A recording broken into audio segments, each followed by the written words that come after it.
भगवान अनाद्यनंत नित्य है, जीव भी अनाद्यनंत नित्य है और सदा से माया के अंडर में है और सदा से अनंत दुख भोग रहा है और सदा भगवान उसके साथ एक जगह हृदय में रहते हैं।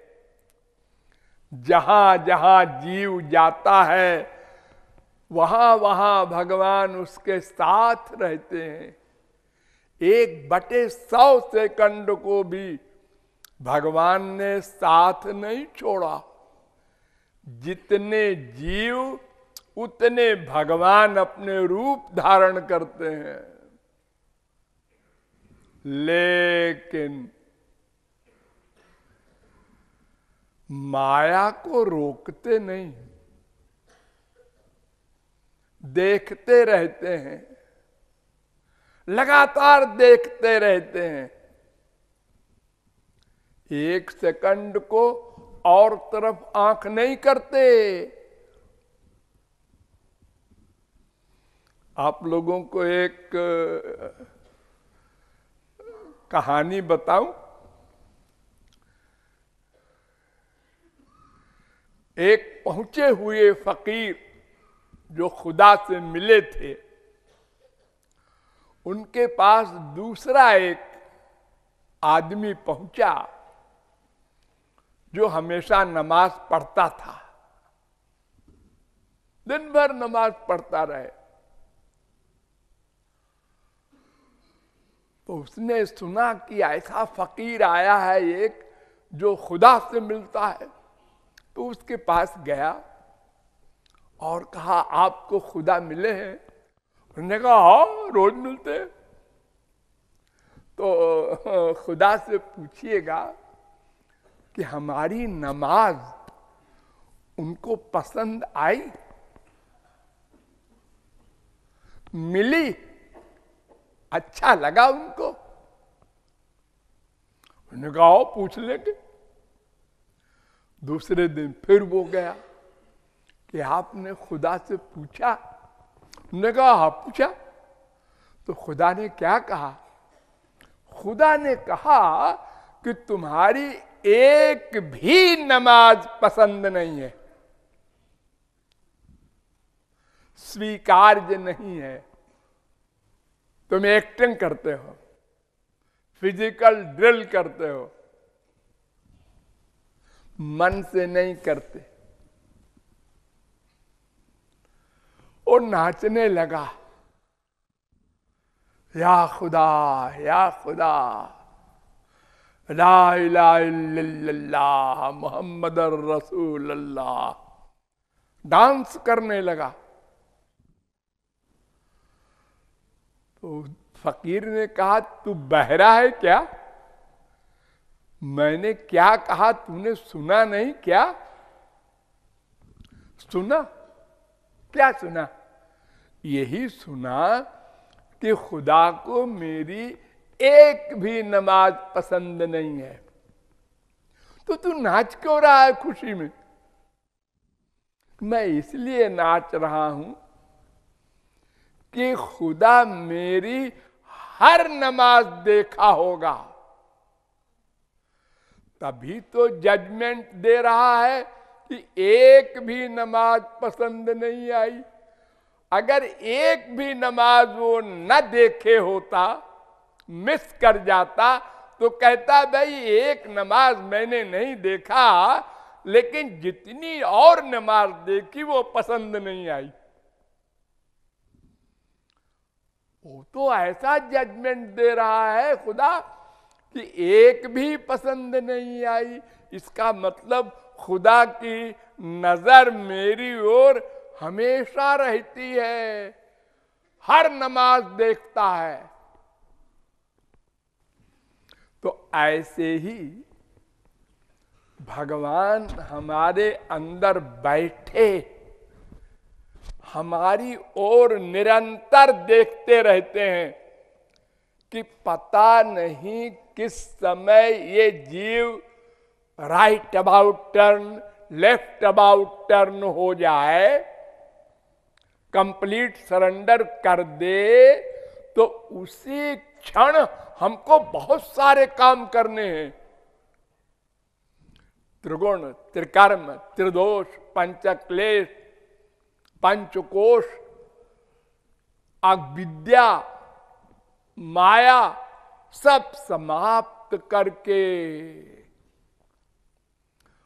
अपना ज्ञान, अपना आनंद देना है।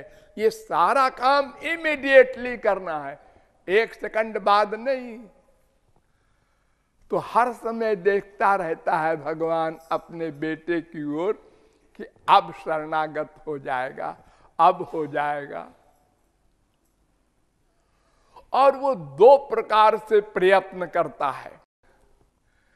उसने वेद में सब कानून, जैसे हमारी दुनियावी गवर्नमेंट कानून बनाता है, तो कानून की किताब छपवा देता है। आप उसको पढ़िए, समझिए, मानिए। जो कानून को नहीं मानेगा उसको दंड मिलेगा। वो दंड प्राइम मिनिस्टर, प्रेसिडेंट नहीं देगा, उसके कर्मचारी देंगे।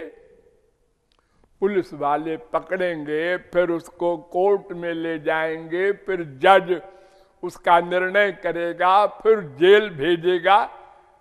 संसार में ये लंबा चौड़ा नाटक होता है, इसमें तमाम गड़बड़ होती है।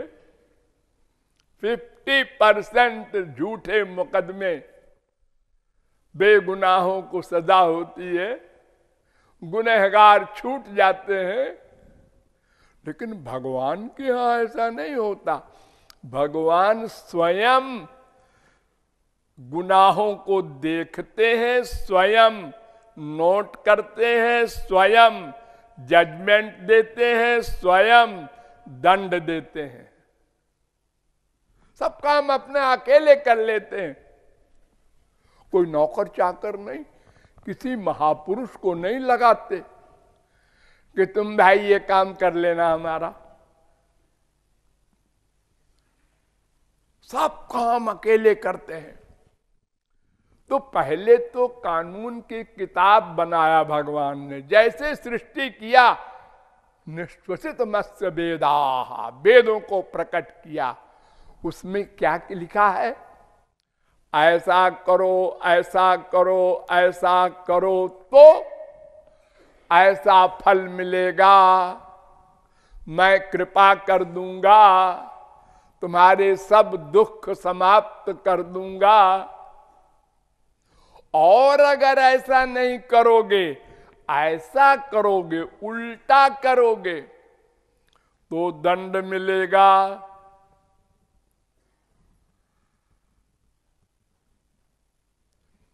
हमारे संसारिक कानून की किताब में यही तो लिखा है।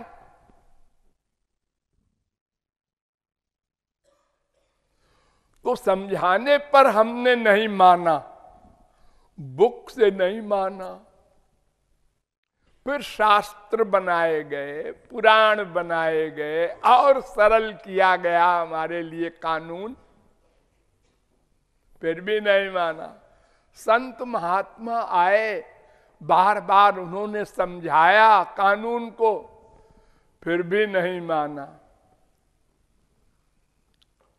तो भगवान ने दंड दिया। अरे तो भगवान दंड दे लेते, नौकरानी से क्यों मरवा रहे हैं हमको?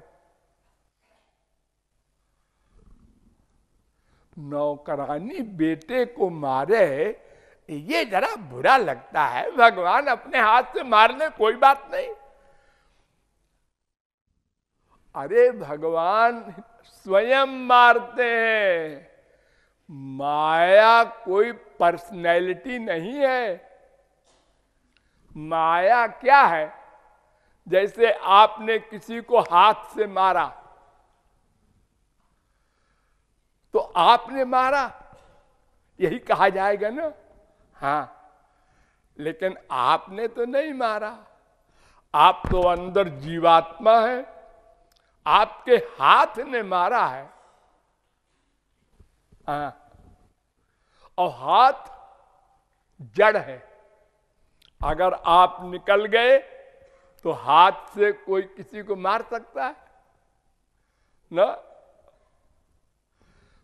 ऐसे ही माया जड़ है, उसमें न मन है, न बुद्धि है, न चेतना है। जैसे तौलिया ऐसे जड़। वो माया के द्वारा भगवान मारते हैं। जैसे हाथ में लठिया लेकर किसी ने किसी को मारा, रिवाल्वर लेके मारा, तो रिवाल्वर नहीं मार रही है, वो आदमी मार रहा है अपने हाथ से, और हाथ भी नहीं मार रहा है। वो जीवात्मा जो अंदर है, वो उसकी चेतना से, हाथ में चेतना आई, हाथ की चेतना से फिर रिवाल्वर के में उंगली ने स्विच को दबाया, तब गोली निकली, तब वो मरा। लेकिन पकड़ा जाएगा वो, रिवाल्वर को सजा नहीं होगी। कार से एक्सीडेंट हो जाए तो कार को सजा नहीं होती, ड्राइवर को होती है, कार के मालिक को नहीं होती। तो अपराधी को दंड भगवान स्वयं देते हैं, और ये बात भगवान ही करते हैं, ऐसा नहीं। आपकी मां ने भी बहुत किया है। जब आप छोटे से थे और कोई गलती करते थे अज्ञान से, मिट्टी लिया मुंह में रख लिया, कोई चीज मिली मुंह में रख लिया,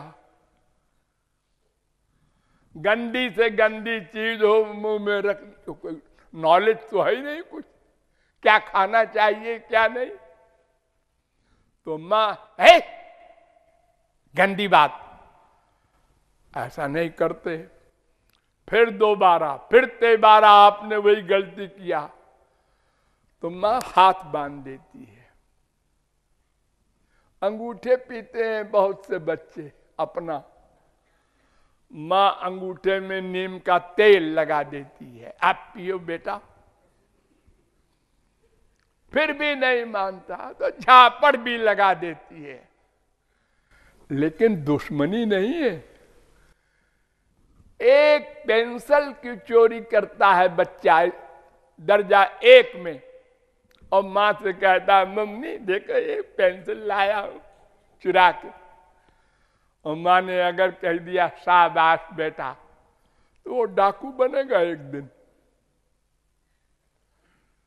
और अगर मां उसी दिन डांट देती और दंड दे देती तो डर जाता, अरे ये खराब बात है, इससे दंड मिलेगा, अब कभी नहीं करेंगे।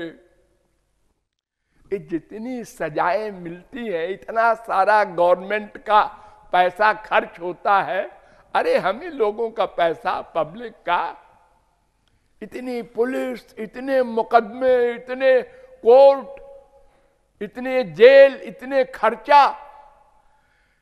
अगर ये सब न हो, 24 घंटे को कोई गवर्नमेंट अनाउंस कर दे कि अगले 24 घंटे में जो आदमी जो भी अपराध करेगा उसको दंड नहीं मिलेगा, तो देख लो 24 घंटे बाद कितना संसार बचता है। सब एक दूसरे को खा जाए, बलवान गरीब को खा जाए, सब लड़ कट के मर जाए।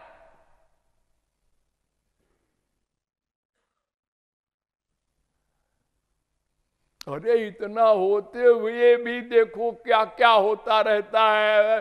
और जला दिया पूरा मोहल्ला, मार दिया इतनों को, पुलिस देख रही है। तो दंड उसके सुधार के लिए होता है,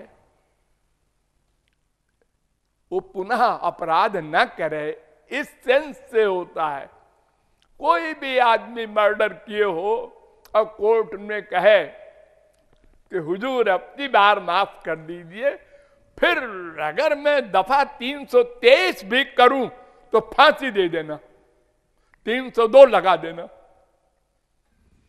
जज कहता है हाँ हाँ, हम आशा करते हैं कि तुम दोबारा अपराध नहीं करोगे, हम इसीलिए दंड विधान करते हैं, लेकिन जो तुमने अपराध किया है उसका दंड भोग लो, फिर अपराध न करना तो दंड नहीं मिलेगा। अरे तो सरकार जब फांसी हो जाएगी हमको, तो फिर हम कहाँ रहेंगे अपराध करने को? ये तो ठीक है, लेकिन हम इसमें कुछ नहीं कर सकते। हाँ, कोई रियायत नहीं। लेकिन भगवान के यहां ऐसा नहीं है। वो बड़ा दयालु है, खाली न्यायाधीश नहीं है। वो कहता है अनंत मर्डर किया है तुमने, और अगर हृदय से क्षमा मांग लो तो अहं त्वां सर्व पापेभ्यो मोक्षयिष्यामि, अनंत जन्म के पापों को माफ कर दूंगा, दंड नहीं भोगना पड़ेगा एक भी अपराध का, सब माफ कर देंगे। हाँ, खाली माफी मांग लेने से। छोटे मोटे अपराध जब करते हैं पॉलिटिशियन और उनको गवर्नमेंट बंद कर देती है, तो कह देती है कि भाई तुम कोर्ट के सामने माफी मांग लो तो छोड़ दिए जाओगे। जो माफी मांग देता है उसको छोड़ देते हैं, कोई खास गुनाह नहीं है। दफा 144 तोड़ा है उसने, छोटी मोटी बात है। माफ कीजिएगा, मैं वकील नहीं हूं, मैं ऐसे ही आइडिया से बात कर रहा हूं। तो भगवान दंड देते हैं, वो अपना बेटा समझकर, अपनेपन से कि बेटे का सुधार हो जाए, ये मेरी ओर देखे, इधर न देखे। मेरी नौकरानी जो है माया जड़, उधर क्या देख रहा है, वो क्या देगी बेचारी, मेरी ओर देखो, मैं तुम्हारा बाप हूं, अनंत ज्ञान अनंत आनंद देने को तैयार बैठा हूं, केवल मांग लो। घूम जाओ बेटा बाप की ओर। हम सिर तो हिला देते हैं, मन को नहीं हिलाते। मन को शरणागत करने को भगवान कह रहे हैं। तो इसलिए बुद्धि के द्वारा मन पर कंट्रोल करके मन को भगवान के शरणापन्न करना, ये भगवान का एम है, ये दया है अपने पुत्र के प्रति। अरे सृष्टि क्यों किया भगवान ने? मुख्यं तस्य ही कारुण्यम, करुणा के कारण। क्या करुणा? कि जीव सावरण ब्रह्म के अनुभव में पड़ा है, निश्चेष्ट पड़ा है, निश्चेष्ट, कुछ नहीं कर रहा है, न अच्छा न बुरा, न सुख न दुख, केवल जीव अपनी पर्सनालिटी में पड़ा है और अनंत पाप पुण्य से युक्त है। तो भगवान को दया आई कि निरावरण ब्रह्म के अनुभव के लिए और मेरे ज्ञानानंद के अनुभव के लिए इसको शरीर देकर, संसार बनाकर चांस दे दूं एक और, शायद अब की बार शरणागत हो जाए। वहां से लेकर कृपा ही कृपा कर रहा है। मां के पेट में शरीर दिया, क्या कमाल है। एक बूंद भी नहीं, बूंद का भी सैकड़वां हिस्सा रज बीर्ज से इतना विलक्षण शरीर बन गया। है करोड़ों नसें शरीर में, ये पुर्जे जितने बन गए शरीर में, उसको समझ नहीं सका मनुष्य करोड़ों वर्ष से अब तक। मस्तिष्क में क्या है, कोई दुनिया का डॉक्टर जानता है? नहीं जान सका। ये क्या है इसमें? बड़े बड़े वैज्ञानिक लगे, बड़ा बड़ा आविष्कार किया, अभी ये नहीं समझ सके, एक सिर का बाल नहीं बना सका कोई वैज्ञानिक, और एक सफेद बाल को काला नहीं कर सका कोई। और रोगन लगाते हैं उसमें काला काला। बड़े बड़े खरबपति। तो उस भगवान ने हमको ये शरीर दिया। फिर चमत्कार देखो, वही स्तन है मां का, कभी दूध नहीं, और पैदा होते ही दूध बन गया। क्या कमाल है। और कोई बनाने वाला नहीं है, न कोई मशीन है, न कोई दिखाई पड़ता है, सब अपने आप ऑटोमेटिक हो रहा है। ये मर जाएगा बच्चा, इसके लिए प्रबंध करो। फिर उसके बाद अन्न वगैरह सब प्रबंध कर रखा है पहले से भगवान ने।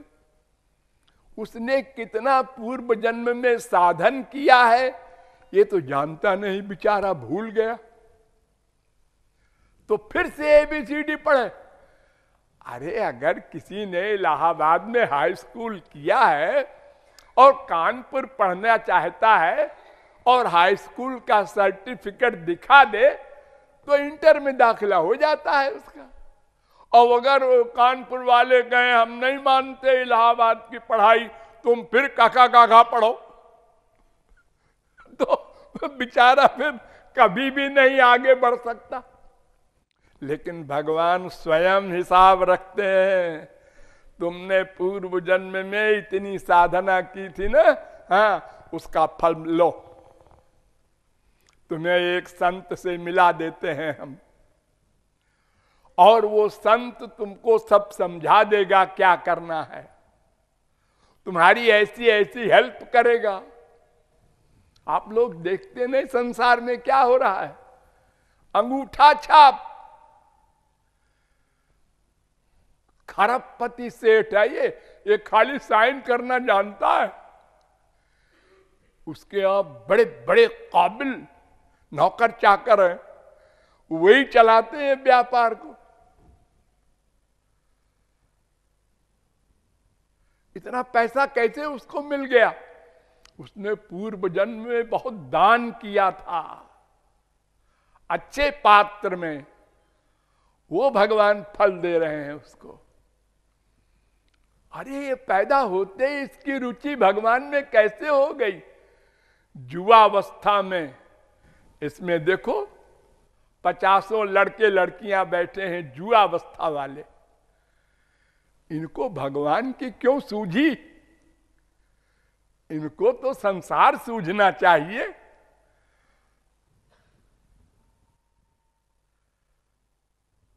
ये तमाम जन्मों की साधना का फल भगवान अंदर बैठ कर दे रहे हैं, घुमा रहे हैं चाबी।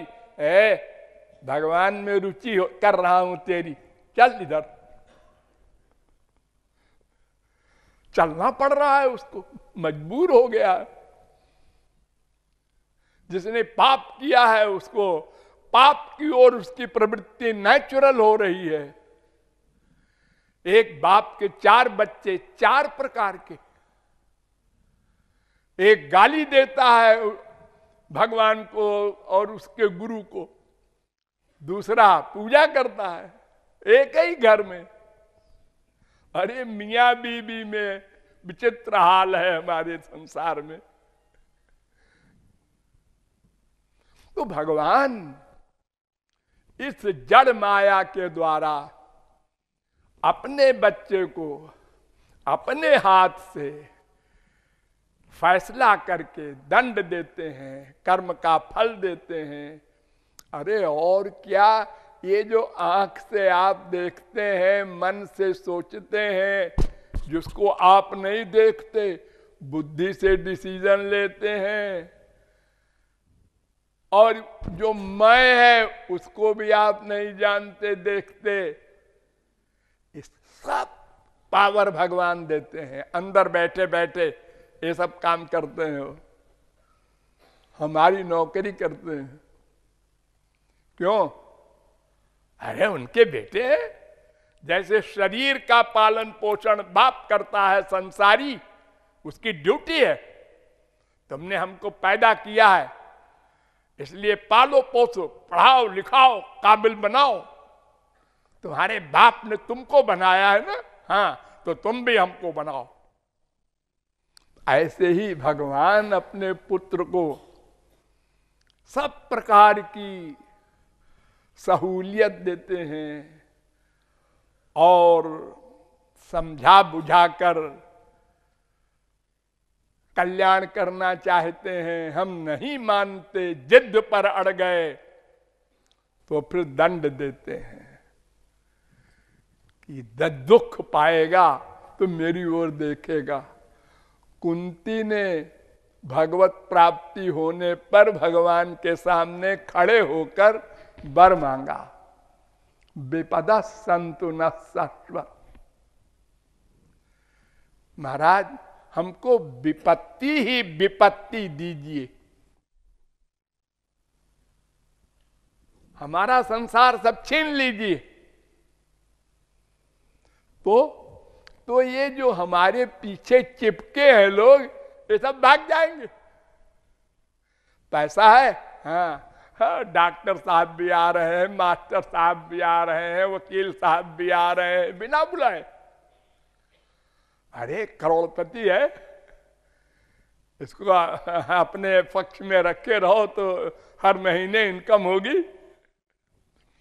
और जब दिवालिया हो गया वो सेठ, तो फिर कोई नहीं आता उसके पास।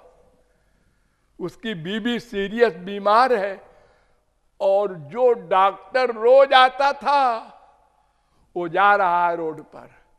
ए डॉक्टर साहब जरा सुनिए, क्या है? बड़े गुर्रा के बोल रहे हो। अरे मेरी बीबी सीरियस है, टाइम नहीं है, मुझे एक पेशेंट देखने जाना है। हो सेठ जी मैं तुम्हारे पास नहीं आया करता था, तुम्हारे पैसे के पास आया करता था। पैसा गया, बात खत्म। पेड़ में फल लगे, बिना बुलाए पक्षी आए, चहचहाए, खाए, फल झड़ गए, बिना कहे पक्षी उड़ गए। ऐसे ये संसार है। अरे माँ बाप बेटा स्त्री पति का ये हाल है, औरों की कौन कहे। रात का एक कच्चा चिट्ठा। तो भगवान तो सदा दया करते हैं। देखो आपका बेटा अगर आपके खिलाफ बगावत करे तो आप घर से निकाल देंगे, अपनी प्रॉपर्टी का एक पैसा नहीं देंगे। लेकिन भगवान रोज 100 गाली दे रहा है कोई, वो रावण हो, शिशुपाल हो, कंस हो, कोई हो। हमारी पृथ्वी पर चलो, ये हमारा जल पियो, हमारी हवा खाओ, ये सब पॉइजन नहीं बनेगा। जैसे संत लेता है ऐसे तुम भी लो, तुम भी हमारे बच्चे हो। कोई दंड नहीं देता, वरना वो कर सकता है कि तुमने हमारी बुराई की, चलो पानी पियो, पियो, मर गए। अरे वो पानी में भी तो व्याप्त है, जहर बन जाए। ऐसा नहीं करता, इतने दयालु है वो। हमारे बार बार अपराध करने पर भी आशा करता है कि हम शरणागत हो जाएंगे। तो इस प्रकार हम ये न सोचें कि पिता निर्दयी है, वो तो केवल कृपा करता है और कुछ कर ही नहीं सकता बेचारा। मार नहीं सकता, मारा है तो तमाम राक्षसों को। अरे तो क्या हुआ, मारा है तो गोलोक गए सब, क्या फायदा हुआ मारने का। अरे किसी से कोई मारता है तो इसलिए मारता है ना कि उसका नुकसान हुआ। और उसका क्या नुकसान हुआ राक्षस का, वो तो भगवान के पहले भगवान के लोक को गया। रावण ने कहा राम से कि तुम क्या समझते हो कि हम जीत गए रावण को मार के? नहीं, हम जीते हैं। जब तक हम जिंदा रहे तुम लंका में आ नहीं सके, और जब मर गए तो तुमसे पहले तुम्हारे लोग को जा रहे हैं। हम वेलकम करेंगे जब तुम आओगे तो। हाँ, तो भगवान तो किसी का बुरा कर ही नहीं सकते, बेचारे मजबूर हैं। जैसे हम लोग किसी का भला नहीं कर सकते, ऐसे भगवान किसी का बुरा नहीं कर सकते। इसलिए उनके प्रति कभी भी अंड बंड चिंतन न करना, ये आशय है।